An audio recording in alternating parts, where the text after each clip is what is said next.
saat ini kita bahas. Kita bahas dari soal yang pertama. Ini saya buka dari mana nih ya soalnya?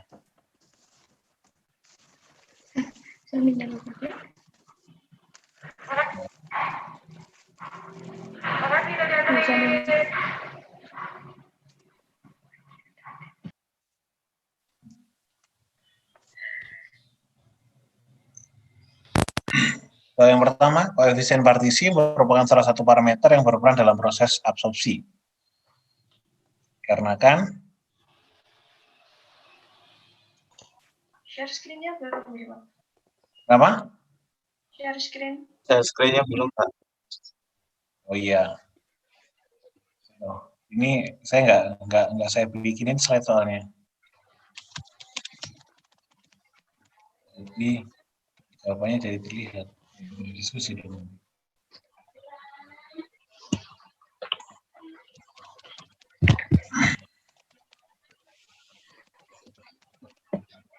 Ya.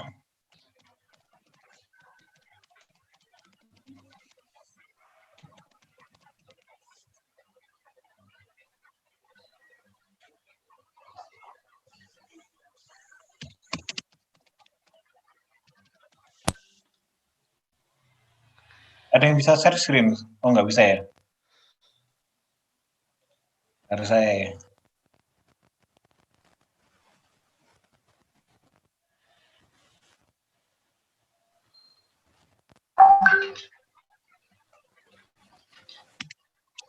Oke, baik, salah satu aja deh.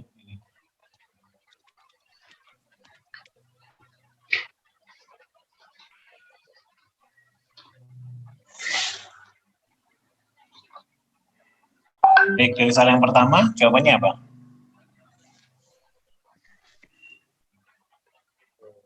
B, Pak. Yang B, Bapak. B, Pak. Yang B, Bapak. Yang B, Pak.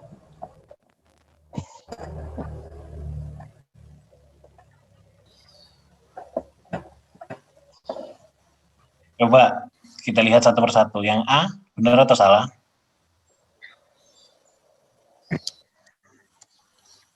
Pernyataannya benar apa salah?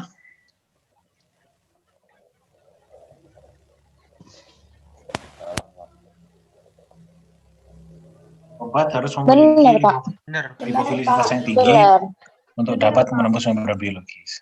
Benar, tapi tidak sesuai sama soalnya. Oke. Tapi benar sih, Pak. Karena kan kalau benar tidak sesuai. Iya. Iya. Kita lanjut ke selanjutnya. Yang C, koefisien partisi menunjukkan kemampuan satu senyawa untuk larut dalam urin. Benar atau tidak? Pak. Oh, bukan, Pak. Larut dalam urin itu harus polar. Larut dalam air. Koefisien partisi. Iya, Pak. Harus polar ya? Yang C salah, Pak. Yang C salah. Nah, koefisien partisi itu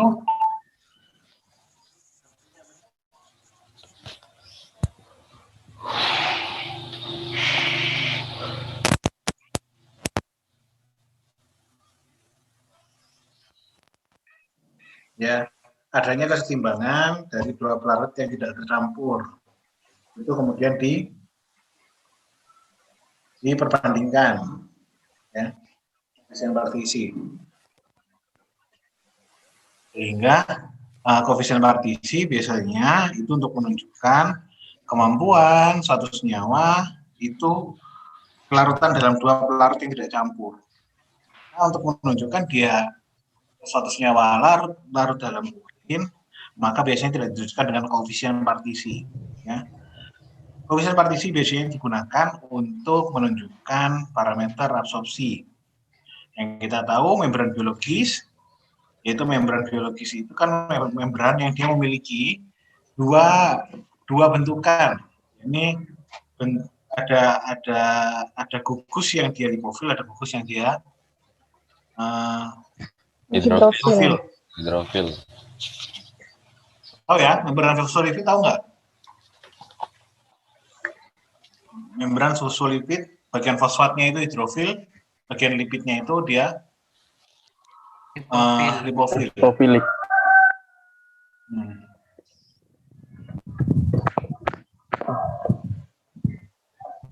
Obat yang memiliki koefisien partisi rendah mudah merugus membrana biologis. Benar atau salah? Salah, Pak. Salah. Salah ya.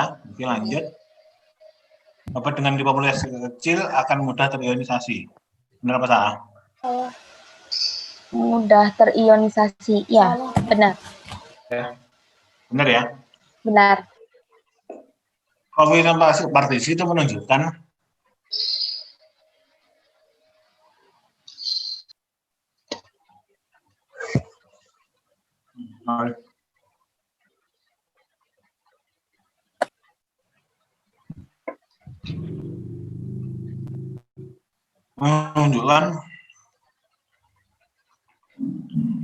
saya udah makan jambu, lapar saya.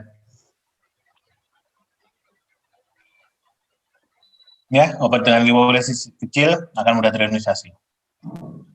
Ini saya lanjutkan. Yang ini materi saya kemarin.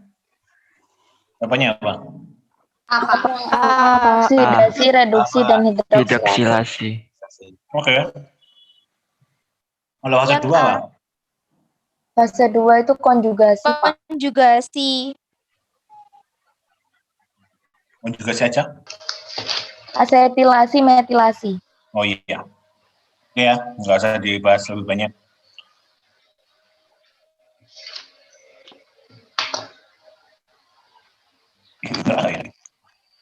Benar. Gerak sendiri.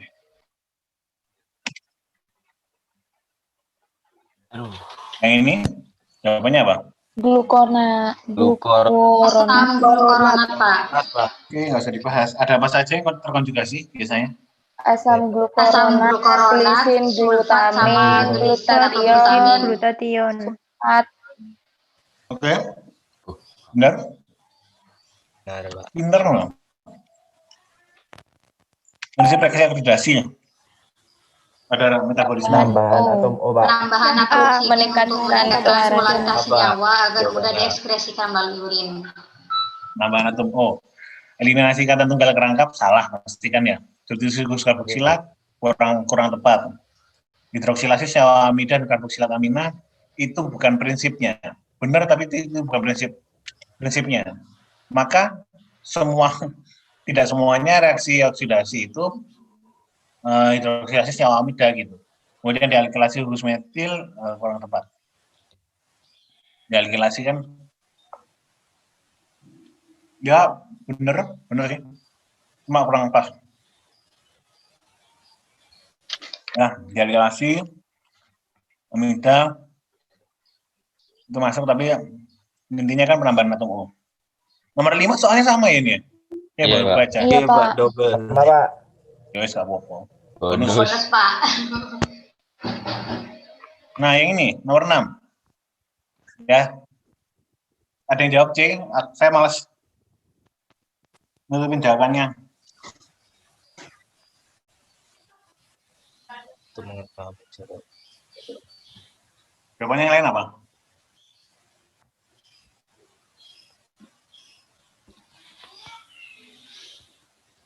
Halo, kok sekarang diem? Tadi sempat salah, Pak, yang iret, Pak. Hah? Yang awal jawabnya Apanya, Pak? yang E. Saya memang jawab C. Saya jawab C. Oke. Yang awal jawab E. Tapi awalnya sempat terkecoh sama itu, Pak, sama waktu, sama lamanya obat itu kerja. Soalnya awalnya tak pikir kalau koefisien partisi itu semakin tinggi, maka kok distribusinya itu semakin singkat gitu. Tapi lebih nyambung ke ionisasi ternyata. Sempat terkecoh. Kita baca satu ya. Nilai koefisien partisi memberikan informasi penting untuk memperkirakan absorpsi, distribusi, dan eliminasi obat dalam tubuh. Koefisien partisi lebih tepatnya ke absorpsi ya, bukan distribusi dan eliminasi. Berarti A salah. Nilai P atau koefisien partisi digunakan untuk memperkirakan mulai bekerjanya obat dan lama obat itu bekerja. Ya, jadi kurang pas. Jadi nilai P kan menunjukkan kelarutan dalam dua partisi yang berbeda. Maka kita tidak bisa memprediksi lama kerja obat hanya dengan data itu. Gitu. Masuk. Kemudian, nah untuk menginformasikan apakah suatu obat terrealisasi dalam tubuh. Nah, koefisien partisi dan koefisien distribusi ini beda atau sama? Beda atau sama? Beda, Pak. Ya, keduanya ini serupa tapi tak sama. Koefisien partisi itu hanya menunjukkan pada obat yang tidak terionisasi. Cuma koefisien distribusi itu menilai semuanya, baik yang terionisasi maupun yang tidak. Nah, mengapa koefisien partisi itu penting untuk menilai yang tidak terionisasi? Molekul obat biasanya dalam bentuk tidak terionisasi. Kondisi terionisasi dari obat, maka dia akan sulit untuk menembus membran biologis. Maka koefisien partisi hanya mengukur senyawa obat yang tidak dalam kondisi terionisasi. Nilai P dapat digunakan untuk memberikan tempat aksi obat. Salah sekali ya. Dalam analisis obat, nilai P suatu obat dalam pelarut tersebut dapat digunakan untuk mengekstraksi obat tertentu.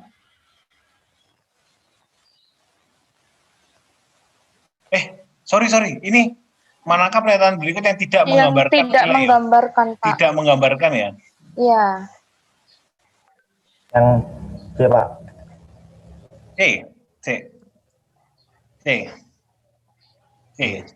Yang tidak menggambarkan. Berarti kita nyari yang salah. Ini menurut butannya yang C. Menginformasikan apakah suatu obat terrealisasi di dalam tubuh. Oke. Yang saya mulai dari bawah ya. Nanti saya koreksi yang atas-atas. Mungkin saya tadi. Yang E di dalam analisis obat, nilai P suatu obat dalam pelarut tertentu dapat digunakan untuk mengekstraksi obat tertentu. Bisa. Kita bisa tahu koefisien partisi yang dia itu pelarut lemak pada kondisi pelarut jenis pelarut lemak seperti apa. Maka kita bisa menggunakannya untuk dasar. Sorry, saya lagi error nih. Itu jam 2 dari malam ya. Pelarut itu dapat digunakan untuk mengekstraksi obat tertentu. Ya, paham ya yang E maksudnya?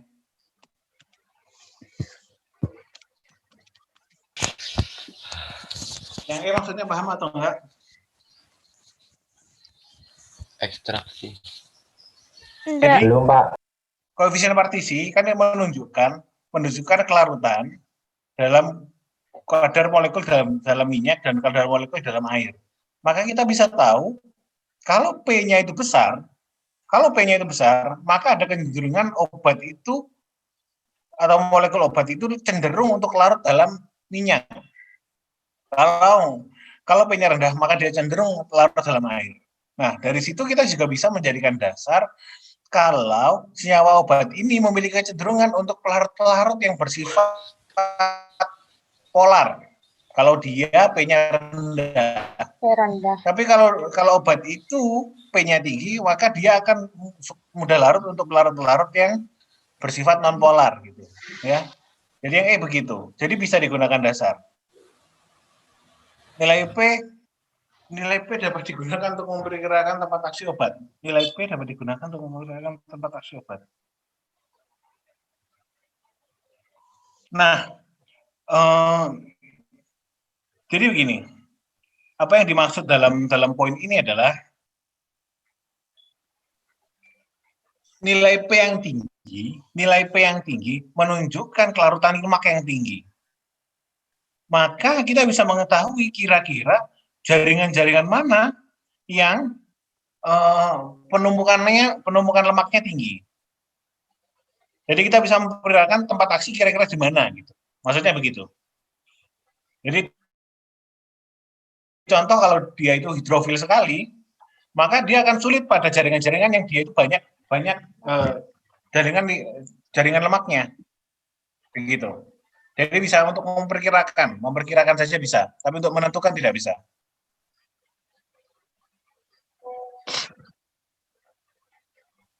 Untuk menginformasikan apakah suatu obat akan terionisasi dalam tubuh. Untuk menentukan apakah suatu obat akan terionisasi dalam tubuh. OP obat terionisasi dalam tubuh. Nah, koefisien partisi kan menentukan obat-obat yang dia tidak terionisasi.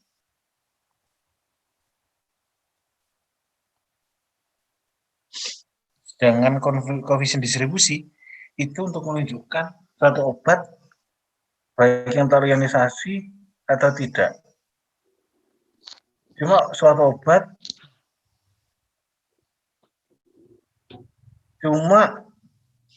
informasi koefisien partisi tidak dapat digunakan untuk menginformasikan bahwa suatu obat akan terionisasi atau tidak. Ya. Nilai P dapat digunakan untuk memperkirakan mulai bekerjanya obat atau lama obat itu KD yang ini, yang D ya, yang bisa P. Oke lah.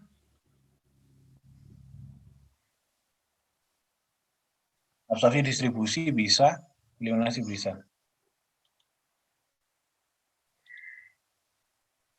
Baik, sampai di sini ada pertanyaan? Belum, Pak. Prodrug sudah ada materinya ya? Yang ngajar siapa? Bu Muna. Bu Muna. Ini jawabannya apa? Meningkatkan Untuk kelarutan meningkatkan dexamethasone, Pak. Mengapa harus ditingkatkan kelarutannya?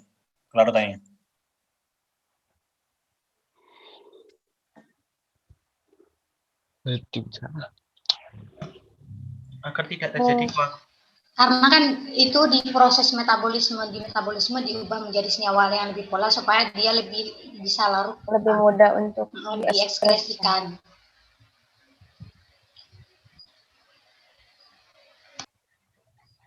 Kelarutan dalam air rendah. Kalau kelarutannya dalam air rendah, kenapa? Susah untuk diekspresikan nanti, Pak. diekspresikannya, Pak.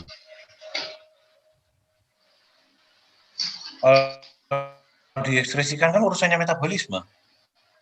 supaya tidak terjadi penggumpalan dan mungkin akan timbul penyumbatan dalam pembuluh darah dan mungkin bisa menjadikan phlebitis, Pak. Ya, sebentar ya, coba saya lihat. Saya juga lupa ingat soalnya.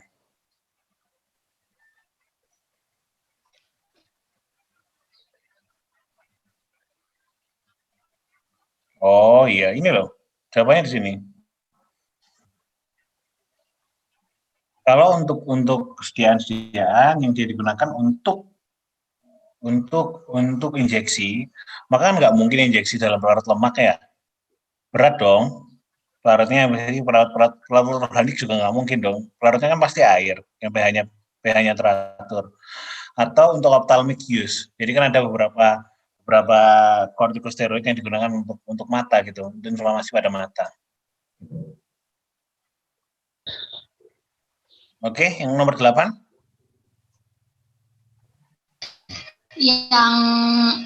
Yang A, Pak. Yang A, kenapa? Karena di situ di koefisien partisi tiopental itu lebih besar sehingga persen absorpsinya tuh juga lebih besar. Di sini persentase absorpsi manitolnya lebih kecil karena nilai koefisien partisinya juga jauh lebih kecil daripada tiopental. Iya, benar lah ya. Oh iya benar. Ya gitu aja ya, sederhananya gitu ya. Kalau koefisien partisi tinggi, absorpsinya tinggi gitu. Iya. Kalau rendah ya ikut rendah. Pernyataan yang di luar itu berarti salah. Kalau yang ini tetapan gabungan, jawabannya apa? Jawabannya D, Pak. D. B. Yang B. Karena lebih banyak membentuk ikatan obat protein. D. Ingat? Yang D, Pak. Yang paling panjang, Pak. Oh. Delta. Tuh. Ya, yang paling panjang. Obvious sekali ya. Tapi tadi salah, Pak. Ya, jadi yang D karena memang apabila suatu tetapan gabungan kan menunjukkan kekuatan obat berikatan dengan protein. Sebenarnya ikatan obat dengan protein itu bagus, tapi kalau dia mengikat protein dalam jumlah yang besar, maka akan sulit sekali dia bertemu dengan reseptor yang kita inginkan gitu. Oleh karena itu distribusinya dalam jaringan atau dalam reseptor yang kita inginkan jadi sulit. Itulah kenapa apabila tetapan gabungan tinggi, maka biasanya aktivitas biologisnya cenderung lebih rendah. Semakin kecil maka semakin bagus.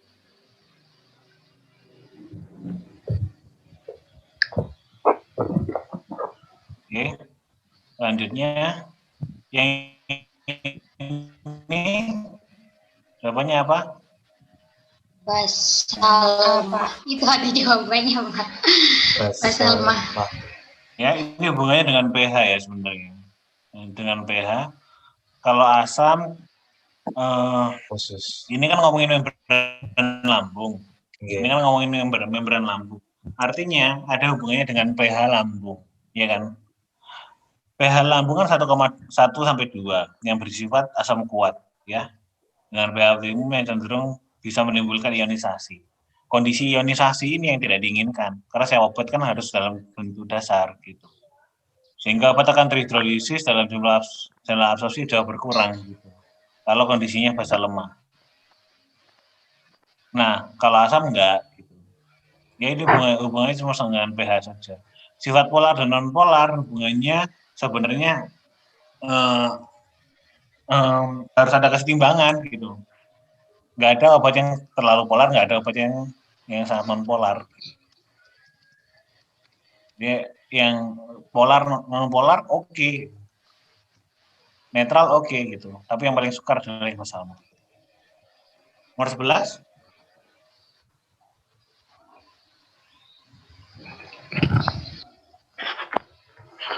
Itu kayaknya Pak dibilang. Oh iya, Lemak itu, Pak. nomor 11. Yang A. Yang A. Semakin tinggi kelaratan senyawa, benar dalam maka persen senyawa yang diabsorpsi semakin tinggi. Ini kan senyawa golongan berfluorat. Ya, kelaratan dalam lemak maka semakin absorpsi tinggi. Ya. Mengapa sih obat kalau kelaratan dalam lemak tinggi itu malah absorpsinya tinggi? Soalnya dia kan bisa menembus membrannya, Pak. Ya. Coba saya browsing dulu deh.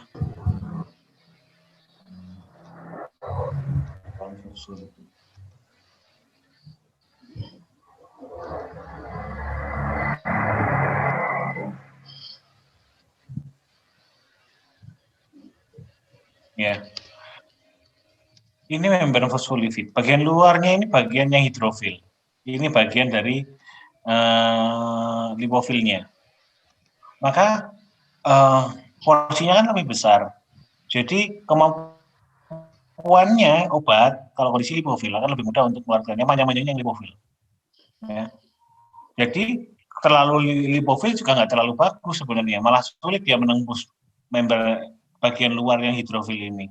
Tapi kalau terlalu hidrofil, dia nggak bisa larut ke sini, cuma berhenti di sini. Gitu. Oke, jawabannya A benar. Ya, heksetal kan P-nya paling tinggi, maka lemak yang paling tinggi ini salah, barbital yang paling rendah, maka ini lemak salah.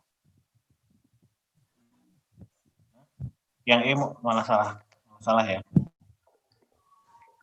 Nah ini yang 12. Sifat sterik. Sifat sterik. Sifat sterik, Pak. Maksudnya gimana ini? Yang mempengaruhi keserasian interaksi obatnya. Sterik itu gimana sih? Sterik itu di mana memiliki elektron di luar itu dengan jumlah yang sama. Seingat saya. Sterik itu soal penambatan ruang. Bagaimana dia bertambat. Jadi contoh kalau ini tupperware gini ya. Ini kan ada tutupnya. Ini kalau tertambat dengan pas itu enak. Nah, sifat sterik itu kalau Kalau contoh ininya nggak pas gitu ya. Ini contoh kalau saya balik kiri kan nggak pas. Ini masalah penambatan. Koefisien hidrologi berarti kan masalah apa? Penyebaran. Namanya perbandingan antara kelarutan lemak dan lipofilik, kelarutan dalam lemak, partisi juga sama, tegangan permukaan itu yang mempengaruhi kelarutan juga. Ya. Jadi yang diminta aktivitas biologi suatu senyawa dipengaruhi oleh suatu kimia fisika dari senyawa tersebut. Manakah satu fisik bawah ini yang mempengaruhi keserasian, ya, keserasian interaksi, maka cuma itu. Jawabannya C.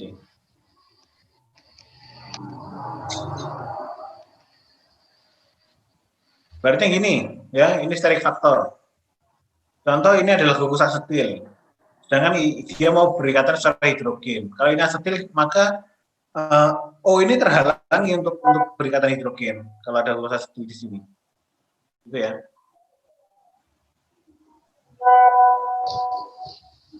Sekarang yang nomor 13, sifat hidrofobik sangat mempengaruhi kemampuan senyawa dalam menembus membran biologis.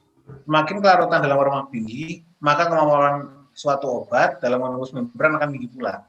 Salah satu strategi dalam mengembangkan senyawa obat adalah membuat suatu seri senyawa homolog yang sukar terdisosiasi dengan perbedaan struktur hanya menyangkut perbedaan jumlah rantai panjang atom C. Di bawah ini manakah yang merupakan akibat dari semakin panjang rantai atom C? Jawabannya apa? C, Pak. C. C. Koefisien partisi lemak atau air tinggi. Semakin panjang atom C, titik-titiknya Makin tinggi. Makin tinggi, Pak. semakin tinggi, Pak. panjang atom C, Kelarutan Kelarutannya dalam makin air? rendah. Semakin rendah. Rendah, kelarutannya rendah. semakin panjang atom C, koefisien partisi Makin Tinggi. tinggi. Tinggi, Pak. makin tinggi. Oke. Tegangan permukaan Makin Makin tinggi. tinggi. makin tinggi ya. Iya, Pak. Saya belum nyari nih bilang yang lain saya paham. Ya, semakin panjang atom rantai atom C, maka gugusan polar semakin panjang ya. Maka kemungkinan dia untuk semakin larut dengan lemak semakin tinggi. Maka koefisien partisi menunjukkan lemak yang di atas. Maka kalau kelarutan dalam lemak semakin tinggi, maka koefisien partisi menjadi lebih tinggi. Kelarutan dalam air pasti lebih rendah. Dirinya juga panjang atom C kita tahu dia semakin lebih tinggi. Ya. Makin panjang atom C, bagian non polar diri tinggi, kelarutan dalam air, koefisien partisi tinggi, tegangan permukaan tinggi, aktivitas biologis tinggi, dan kekentalan tinggi. Jadi kalau itu jawabannya lebih rendah itu salah. Ya, yang ini Roloff-Lipinski Yang D, Pak. Yang aseptor dengan jumlah atom dan Sebagai aseptor.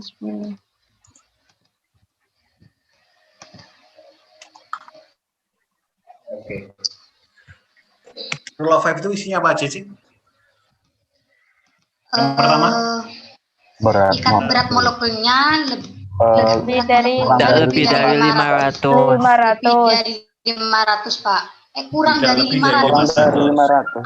Masa molekulnya kurang dari 500. Koefisien kurang dari. Oke. Terus koefisien partisinya? Kurang dari 5. Kurang dari 5, Pak. Hidrogen donornya berapa? Kurang dari 5. Kurang dari 5. Kurang dari 5. Hidrogen aseptornya? Kurang dari 10. Kurang dari 10. Jumlah cincin? Tidak ada, Pak. Hah? Tidak ada, Pak. Oh, nggak ono loh. Lebih dari 3. Ini baru 3 loh ya. H donor, H reseptor ini adalah aturan yang ketiga. Ada aturan yang keempat, ada aturan yang kelima. Aturan yang keempat itu sebenarnya jumlah ikatan yang dapat diputar. Yang keempat ya, yang kelima adalah jumlah cincin dalam molekul ada berapa. Ya. Ini deh, coba saya cari virtual screening. Lipatan 5, Kak. Ini ya, batas ikatan yang dapat diputar kurang dari sama dengan 10, jumlah cincin kurang dari 4. Oke. Oh ini sudah dituliskan tanda ya, sorry. Ini rendah apabila ini. Ya, sebenarnya menurut Lipinski biasanya ada ini apa? Bioapabila kecil apabila seperti ini. Cuma ada beberapa parameter yang membantu dengan itu tadi. Nah, ini. Yang pertanyaan terakhir, sifat hidrofilik atau hidrolipofobik berhubungan dengan kelarutan air, sedang sifat lipofilik berhubungan dengan kelarutan dalam lemak. Gugus yang meningkatkan kelarutan senyawa adalah gugus hidrofilik. Dan gugus yang meningkatkan kelarutan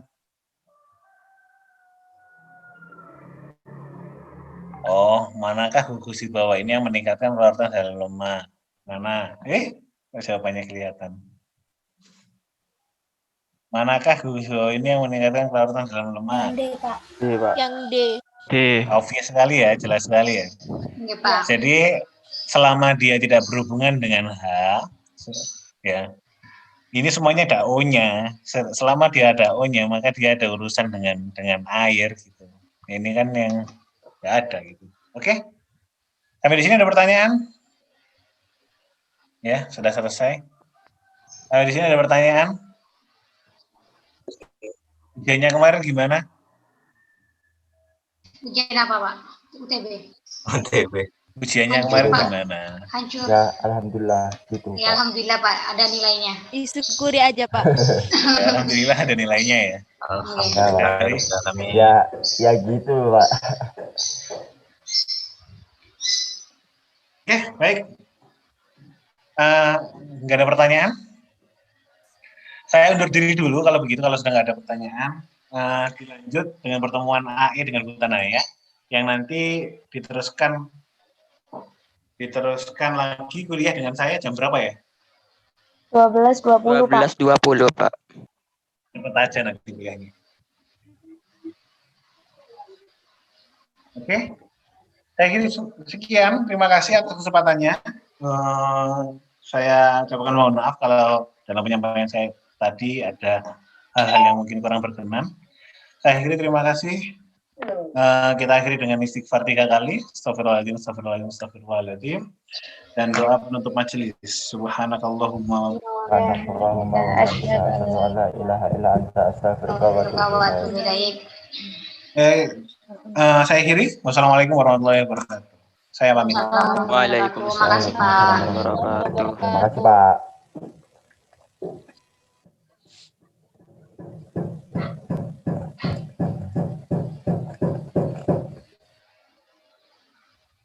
Dengan AE ya? Lumayan susah, Bu. Lumayan susah. Tapi banyak kan yang susah. Itu hampir semuanya diambil dari materi kuliah kok.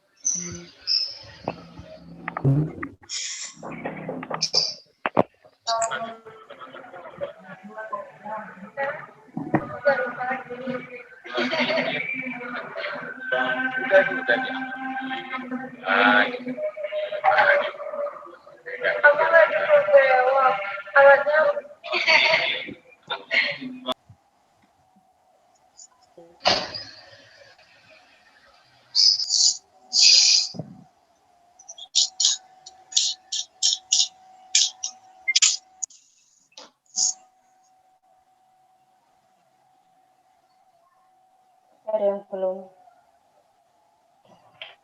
Nah, dimulai aja ya. Yang pertama ini grafik antara persentase bentuk molekul dan juga pH. Ini ada 2 sifat obat, yaitu yang pertama obat yang sifatnya asam lemah dan yang kedua obat yang bersifat basa lemah. Jadi ini berkaitan dengan absorpsi obatnya ya, absorpsi obatnya dan juga efektivitas obatnya itu sendiri. Jadi obat ini harus disesuaikan dengan pH. pH di mana obat itu bersifat aktif sebagai bentuk molekul ya. Karena yang bekerja sebagai memberikan terapi ini adalah yang bentuk molekul. Sedangkan kalau obatnya terion, nah itu yang tidak memberikan efek terapi. Nah, dilihat dari grafiknya, yang pertama asam lemah dulu. Di kisaran pH yang rendah, sekitar 1-3, persentase bentuk molekulnya ini besar. Ada bentuk molekulnya besar, dengan penambahan pH, maka persentase bentuk molekulnya ini berkurang. Jadi kalau obat-obat yang asam lemah berada di lingkungan yang mana pH-nya ini besar, pH-nya ini cenderung tidak terlalu asam, maka dia persentase bentuk molekulnya berkurang. Artinya jumlah obat yang diabsorpsi juga menurun, dan obat yang berikatan dengan reseptor juga akan menurun. Ini untuk yang asam lemah. Jadi pada saat asam lemah memang dikondisikan dia diabsorpsi adanya di lambung ya, yang mana menghindari adanya ionisasi dari senyawanya. Karena itu persentase keseimbangan persentase bentuk molekul dan juga bentuk ion ini sangat mempengaruhi bagaimana obat itu akan terabsorpsi dan akan sampai ke reseptor. Kemudian kebalikannya, kalau obatnya ini bersifat basah lemah, dia akan efektif pada pH yang cenderung basah. Yang basah berarti pH-nya tinggi ya, di atas 7. Dengan penambahan pH, persentase bentuk molekulnya akan meningkat.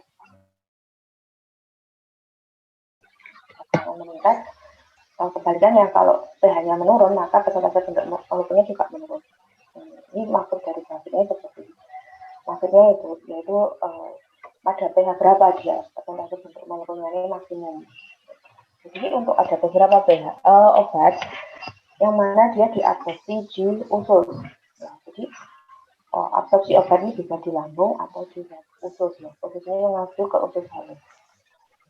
pH antara lambung dan usus halus ini berbeda. pH lambung cenderung lebih asam, sedangkan pH basah, pH usus ini lebih basah. Oleh karena itu beberapa obat yang memang absorpsinya ini di pH lebih basah, yang cenderung agak basah, maka dia memang ditujukan untuk diabsorpsi di usus, bukan di lambung.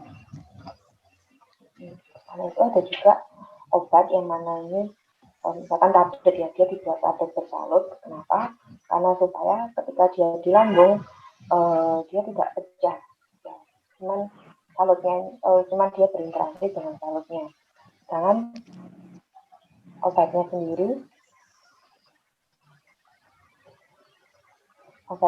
akan masuk ke usus dan terabsorpsinya di usus. Itu maksud dari grafik ini ya, dengan antara sifat dari senyawanya terkait persentase bentuk molekul dan pH.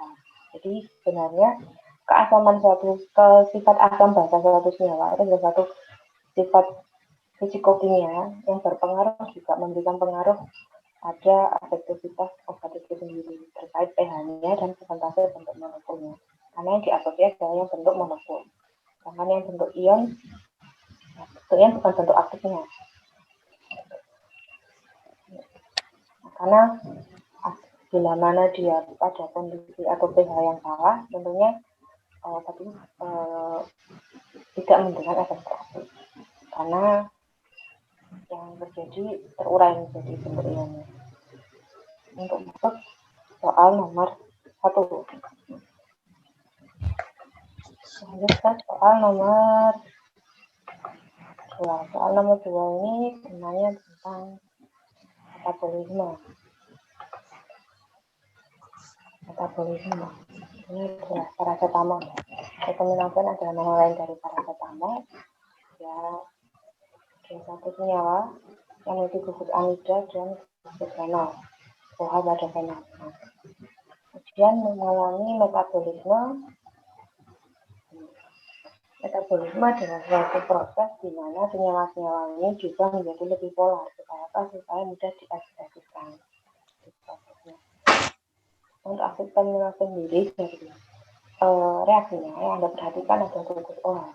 Gugus OH ini ya bedanya lebih mudah. Ya, kalau ingat bedanya gugus OH ini menjadi konjugat O-glukuronida dan konjugat O-sulfat. Jadi reaksinya kalau suatu penambahan senyawa ini dengan reaksi konjugasi, dan konjugasi terjadi pada metabolisme fase 2 yang berinteraksi, yang mengalami reaksi dalam metabolisme, yang terlibat dalam reaksi metabolisme ini adalah gugus OH, ada fenol di paracetamol. Gugus OH ini akan dikonjugasi dengan asam glukuronat membentuk konjugat O-glukuronida. Ini untuk orang dewasa. Sedangkan pada anak-anak metabolismenya lebih banyak berkonjugasi dengan sulfat. Dan ini dari OH dengan asam glukuronat menjadi glukuronida pada kondisi orang dewasa, OH dengan sulfat menjadi konjugat O-sulfat pada anak-anak. Ini ada reaksinya konjugasi fase 2 metabolisme.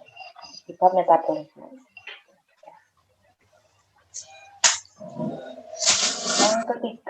Yang ketiga adalah enalapril. Enalapril ini adalah obat angiotensin converting enzyme inhibitor atau inhibitor enzim S. Jadi dia adalah antihipertensi. Antihipertensi golongan S inhibitor. Jadi golongan S inhibitor ini yang pakai pril itu adalah golongan S inhibitor. Wah. Halo, suara saya kedengar kan? Terlalu kecil, Bu. Terlalu kecil? Nggih.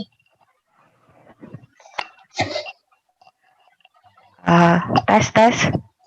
Iya, Bu. Ya, lebih jelas ya.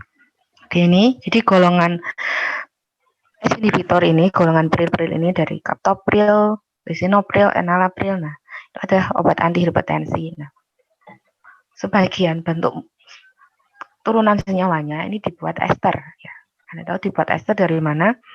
Ini ada gugus COOR. Ya, jadi ini pentingnya dalam memahami kimia ini memang dasarnya adalah teman-teman sudah benar-benar paham mengenai gugus fungsi. Ya, ini COOR adalah gugus fungsi dari ester. Jadi dia dibuat prodrug atau praobat. Jadi di materi prodrug ya, praobat ini bentuk senyawanya ini dibuat sebagai praobat. Artinya struktur awalnya ini bukan obat aslinya. Jadi ketika dia masuk ke dalam tubuh melalui reaksi di dalam tubuh, obat itu akan diubah bentuk senyawa menjadi bentuk senyawa lain, yang mana senyawa tersebut ini yang aktif sebagai obat. Itu adalah dasar dari prodrug. Jadi enalapril ini bentuk ester dari asam enaprilat. Asam enaprilat. Ya, kalau enaprilat ini kan OH, jadi COH, asam enaprilat. Sedangkan yang enalapril sendiri ini adalah bentuk ester dari etil CH2 CH3. Nah, jadi kalau Anda menemukan sediaan enalapril, berarti dia obatnya dalam bentuk prodrug. Yang mana yang sebagai bentuk aktifnya atau disebut juga metabolit aktifnya yaitu asam enalaprilat. Esternya ini akan dipecah oleh enzim esterase dalam tubuh. Jadi COOCH2CH3 menjadi COOH, menjadi asam enalaprilat, yang mana asam enalaprilat itulah yang bekerja sebagai obatnya, obat antihipertensi. Kemudian kenapa dibuat ester? Untuk meningkatkan absorpsi dari obatnya dalam bentuk oral, itu ya. Dan tema produk ini cukup obat ini cukup beberapa obat ini memang dibuat prodrug ya, terutama untuk dibuat bentuk ester. Ya memang itu tadi untuk tujuan tertentu, yang mana prodrug ini struktur awalnya ini berbeda dengan metabolit aktifnya. Jadi obatnya masuk dalam tubuh akan mengalami reaksi dalam tubuh biokimiawi, dia diubah menjadi senyawa lain. Jadi ini kan yang satu senyawa ester etil, enalaprilnya sebagai bahan aktif yang dari bentuk sediaannya, sedangkan metabolit aktifnya adalah asam enalapilat, yang itu yang bekerja sebagai obat dan yang berikatan dengan reseptor ya asam enalapilatnya itu. Oke. Ini yang ketiga, soal ketiga.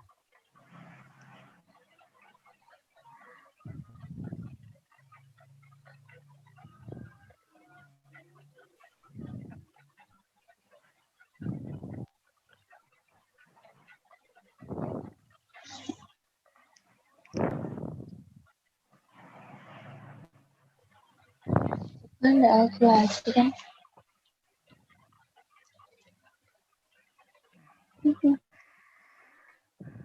Terus soal keempat, ya ada 3 senyawa. Untuk soal keempat memang saya alokasikan waktunya lebih lama.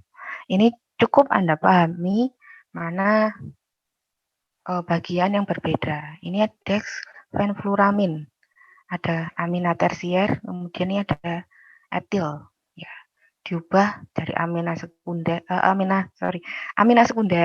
diubah menjadi amina primer, sedangkan etilnya lepas. Ya, berarti adalah reaksi dealkilasi.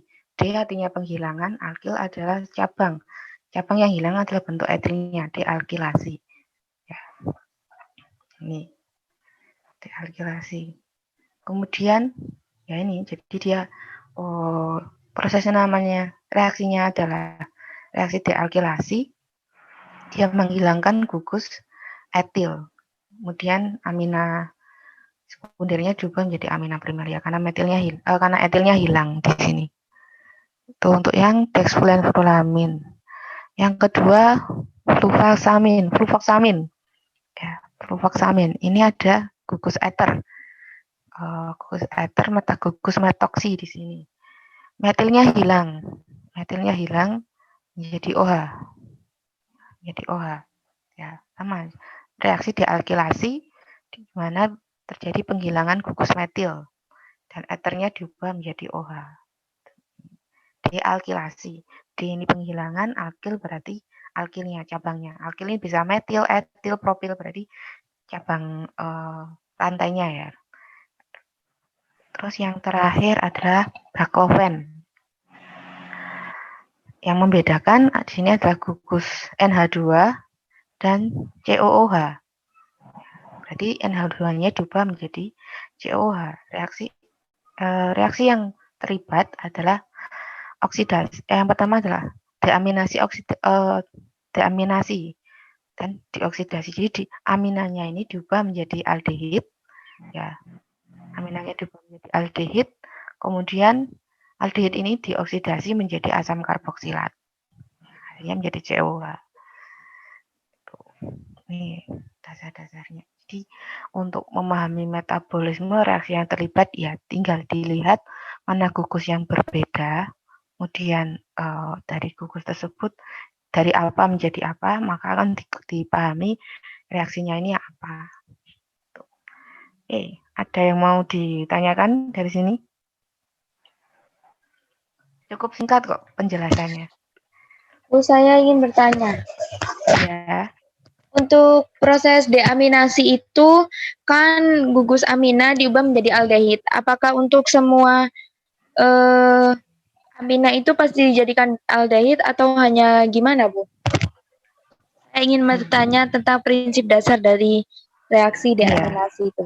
Deaminasi. Sebenarnya ada di materi metabolisme. Saya carikan slide-nya dulu ya. Bentar.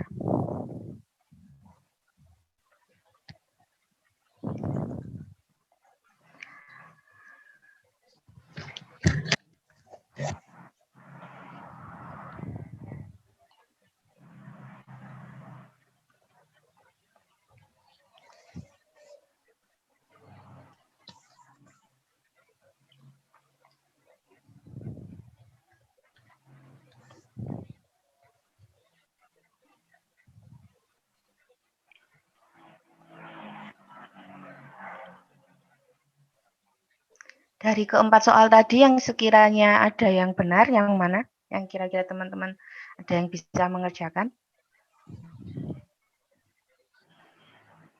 Nomor 1. Nomor 1. Yang lain? Nomor 4 yang B. Yang B.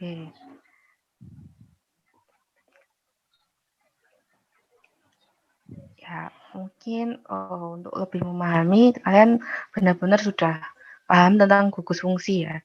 Gugus fungsi ini memahami gugus fungsi lebih cepat untuk memahami Kimen ini.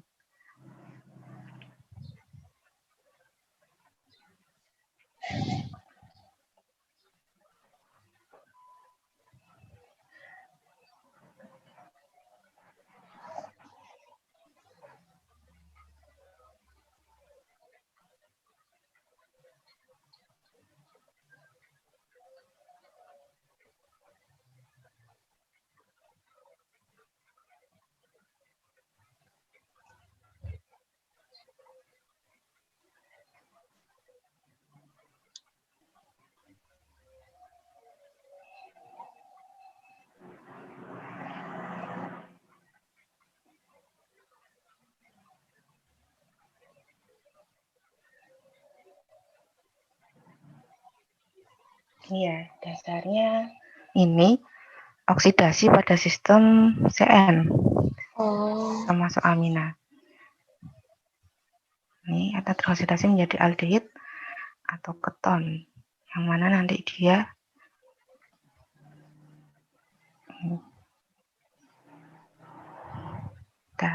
menjadi aldehid. Kalau aldehid emang oksidasinya jadi asam karboksilat ya. Iya. Ini maksudnya. Oke. Jadi ini sebenarnya istilahnya deaminasi oksidatif. Ya, deaminasi oksidatif. Deaminasi oksidatif. Seperti ini ada NH2 diubah menjadi aldehid.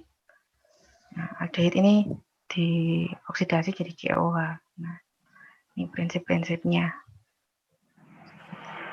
Ya, seperti ini ya. Deaminasi oksidatif.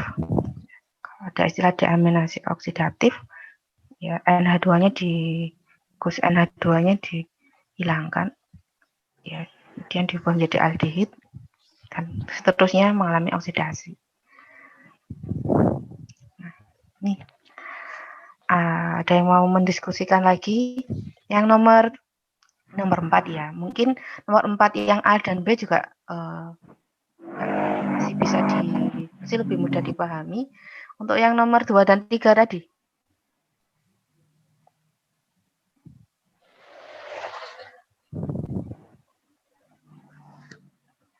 Ini reaksi konjugasi, dasarnya reaksi konjugasi. Ya.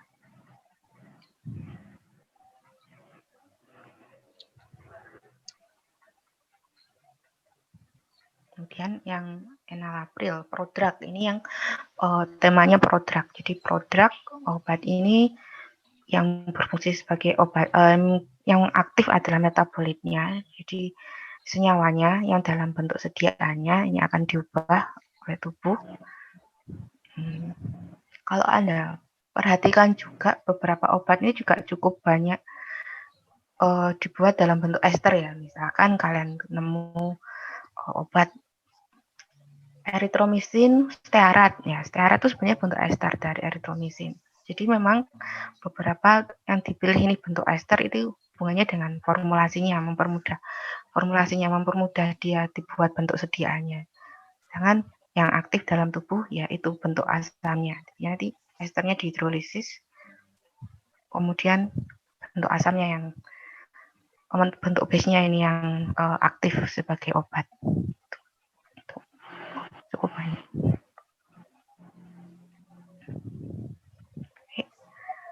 Saya rasa tidak begitu banyak penjelasan sebenarnya. Jadi untuk memahaminya, untuk yang pertama sifat fisikokimia ya, ini hubungannya sama asam basa, persentase bentuk molekul, gitu. Kemudian untuk yang metabolisme ini adalah metabolisme kan pada dasarnya mengubah dia menjadi lebih polar untuk lebih mudah diekskresikan. Ada 2 fase. Fase pertama reaksi apa aja yang terlibat, fase kedua reaksi apa saja yang terlibat, kemudian dari tiap reaksi ini dari senyawa dari gugus fungsi apa menjadi apa. Nah, kan kalau pada fase 2 konjugasi ini kan pada dasarnya menggabungkan molekul lain kan dari struktur senyawanya. Dari konjugasi ini ada beberapa senyawa yang digabungkan, ada asam glukuronat, ada sulfat, kemudian ada beberapa lagi nih di PPT sudah ada. Tuh. Terus kalau produk ya tadi, produk ini bisa bentuk ester atau bisa bentuk yang lain ya. Intinya kalau senyawanya ini aktifnya, ketika tubuh ini mengubahnya menjadi senyawa lain, nah itu sebenarnya dasar dari produk. Yang keempat sama metabolisme juga. Nah ini di mana gugus fungsinya, jadi Anda langsung bisa memahami gugus fungsinya ya. Memahami gugus fungsi ini lebih mempermudah untuk memahami kimia medisinal, jadi memang benar-benar paham. Ini dealkilasi, jadi dihilangkan alkilnya karena alkil ini kan alkil kemudian cincin benzen ini pada umumnya dia akan meningkatkan sifat nonpolar ya. Jadi kenapa dia dihilangkan ya karena tujuannya supaya dia lebih polar untuk lebih mudah diekskresi. Jadi kenapa alkil ini biasanya dihilangkan? Karena alkil ini lebih mengarahkan sifat nonpolar, lebih ke hidrofobik sifatnya. Dah. Kemudian saya mau membahas tentang ujian akhir blok ya. Ya, ujian akhir bloknya karena beberapa kondisi, akhirnya saya undur hari Sabtu ya. Halo? Iya, Bu. Iya, Bu. Karena kalau dari jadwal juga, kalian Kamisnya kan banyak perkuliahan, mungkin Jumatnya dikosongkan benar-benar buat belajar, jadi bisa maksimal di UAB-nya saya ganti di hari Sabtu ya. Ibu Tanaya izin bertanya, Bu. Itu yang kan lagi itu Ibu pernah tuh Bu yang materi tapi tiba-tiba live sendiri tapi Ibu nggak tahu. Itu. Oh ya itu nanti ya bentar. Jadi kok kemarin laptop saya ini agak bermasalah di mikrofonnya. Ya nanti ya makasih diingatkan, nanti saya kabari ya kalau sudah jadi videonya. Gitu. Ya atau sementara saya berikan PPT-nya dulu ya. Nggak apa-apa ya Bu. Ya. Atur nuwun Bu. Ya jadi untuk UAB nanti materinya 12 pertemuan terakhir dan ini full materi tentang kimia medisinal. Jadi memang di kimia medisinal ini sudah mengimplementasikan dasar-dasar ilmu kimia, baik itu dari kimia dasar maupun kimia organik yang berkaitan dengan terapi obatnya. Baik itu secara farmakologi ini mekanisme kerja obatnya maupun secara farmakokinetik. Dasarnya di situ. Dari AE ini ada yang mau ditanyakan lagi? Bu, izin bertanya, Bu. Untuk ujian itu materi TBL itu ya, Bu? Nggak semuanya plek gitu ya, Bu? Soalnya kemarin pas ujian juga ini kan udah kebiasaan kalau belajar tuh dipelajari soalnya dihafalkan gitu. Ternyata hanya sedikit, tidak keluar semua begitu. Oh ya, untuk materi TBL presentasinya cuma sekitar 10%, jadi lebih banyak ke teori. Ya, jadi itu TBL-nya TBL ini 3, besok TBL yang terakhir. Kemudian tugas terstruktur yang minggu ini karena ada ujian, ya berarti kalian kumpulkan maksimal Selasa ya. Hari Selasa. Oke. Setelah itu nanti kita lanjut ke 4 praktikum terakhir di minggu ketiga bulan Desember. Sekarang yang penting belajar dulu biar hari Sabtunya lebih bisa mengerjakan, gitu ya. Sudah,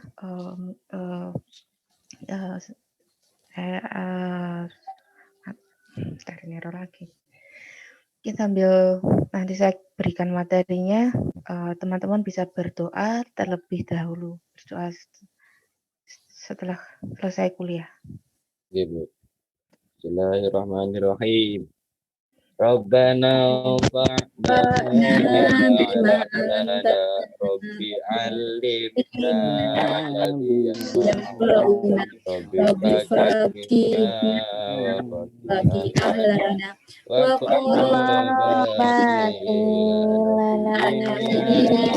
Rabbana fa'na bima 'allamtana Rabbi faqihna wa faqih ahlana wa qarabana ila Rabbana fa'na bima 'allamtana Rabbi 'allimna alladhi yanfa'una Rabbi faqihna wa faqih ahlana wa qarabati lana fidinina subhanakallahumma wa bihamdika asyhadu an la ilaha illa anta astaghfiruka wa atubu ilaik. Walhamdulillahirabbil alamin. Dan kasih kira. Amin. Nusa TV. Amin. Re, izin tanya dong, kita nih materi yang belum ini apa aja sih, Re? Maksudnya yang kemarin